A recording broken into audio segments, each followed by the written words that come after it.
Welcome students, we are starting our second chapter here. It is the magnetic effect of electric current. In the very beginning we have seen other effects of the electric current. Here in this chapter we will especially talk about the magnetic effect, which is due to the current carrying wire or the current carrying conductor. But before moving further, we should know about the magnet and about the magnetic field lines and its magnetic effect. So first of all, the magnetic effect, the space around the magnet where it exerts the force is known as magnetic field, and the lines around the magnet which originate from North Pole to the South Pole, it is known as the magnetic field lines. So we are having the permanent magnet, and we are having electromagnet and solenoid also there, and but the main thing is always there that they will show always the same kind of the properties. What is the main property of the magnet? Here the first one is there, that the magnetic field lines always originate from the North Pole and it comes to an end at the South Pole. Second property of the magnet is there, that they are always near at the ends. Here, that is the last side of that bar magnet. Here we are discussing about that is the last sides. They are known as the end of the magnet, and here you can see that at the ends magnetic field lines are always very close, and whenever we move further from the ends of the magnet, magnetic field lines move away among themselves. And the third main important point is there, that magnetic field lines never intersect. Yes, it is not possible that the magnetic field lines will ever intersect, as it is always found that whenever two lines are going to intersect, it will show more than one direction, and at one place it is not possible to show more than one direction. So we will always say, and we can always find it out, that the magnetic field lines will never intersect. Here we have shown the bar magnet and the magnetic field lines around A2. One student has also asked about that how we can find out the North Pole and the South Pole in a magnet. To find it out, we always use a compass needle. What is the compass needle? Here, the compass needle, it is found in a form of the circle, and in it one magnetic needle is found, and in it one arrow is always given, and it is a magnet there, and it will always show North and the South Pole. So where we have to find out the North and the South Pole, we have to bring the compass needle there. When the compass needle will be brought to the North Pole, then automatically the South Pole will come in the direction of the North Pole, and the arrow will show the direction of the other side. So using the compass needle, we can draw the magnetic field lines around the bar magnet. So it is I think it is clear that the compass can be used to find out which one is the North Pole and which is the South Pole of the magnet. One thing we have also to remind there, that opposite poles they always attract, while the similar poles they always repel. So when the North and the North Pole will come near, they will always oppose each other, and when the North and the South Pole will come near, they will try to attract each other. Next we are going to find out about the different form of the conductor, that is the straight wire we are here having, and what kind of the magnetic field lines will be produced by it. Here we have always to remind from which direction the current is flowing. Yes, it is the mandatory thing, because the magnetic field line direction will always depend on the direction of the current carrying in the wire.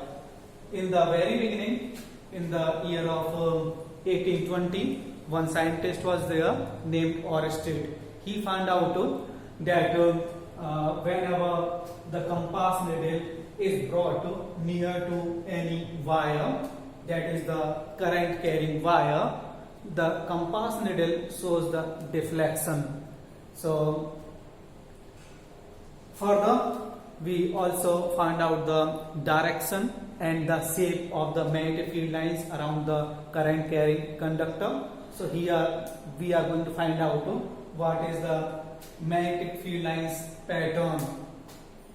Here we have taken few iron fillings on any cardboard, and one straight wire is here, and when the current is going to be passed through it, then the iron fillings which are sprinkled around the current carrying wire, it will form such circular concentric magnetic field lines.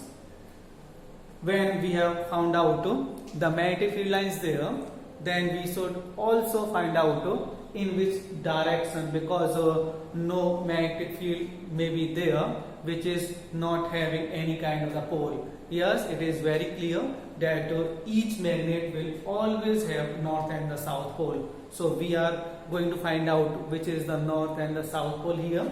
So we will also find it out. But to find out the direction in the wire, that is the magnetic field line, we use the right hand thumb rule, very easy one. That is, whenever the current is moving in the upward direction, we have to take our thumb in such a way that you can see that when the thumb is in upward direction, and our encircling fingers will show the direction of the magnetic field lines.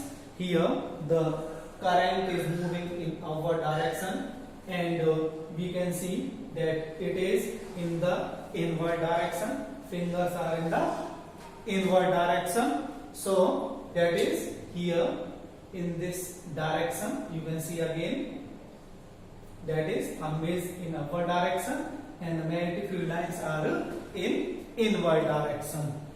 Again, whenever the current is moving in the downward direction, then the direction of the magnetic field lines will interchange. So the magnetic field lines also depend on the current carrying conductor.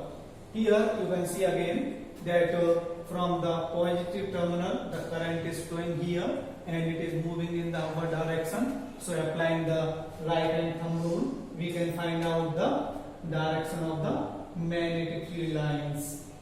Here it is again, and so we can find out the magnetic field lines direction with the right hand thumb rule, but still one point is left, that it will behave like a south pole or a north pole. So to find out, we use the another rule, and it is known as the clock face rule. It is known as the clock face rule. Why the clock face rule? Because it is based on the working of the direction of the clock. So here we are taking one example.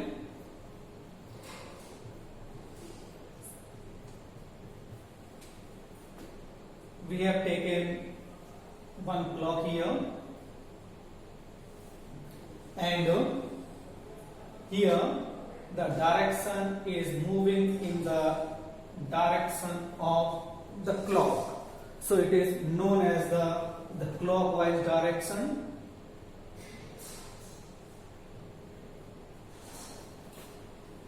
If we are going to find out in which pattern it will behave, very easiest form is there.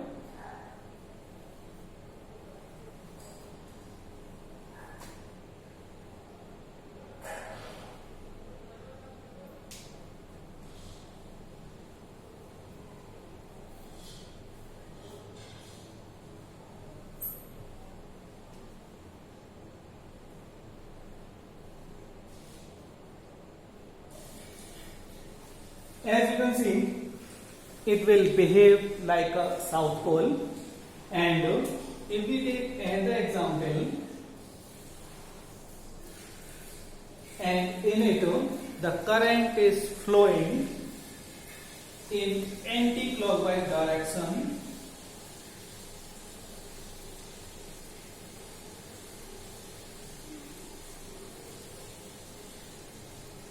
it is anti-clockwise.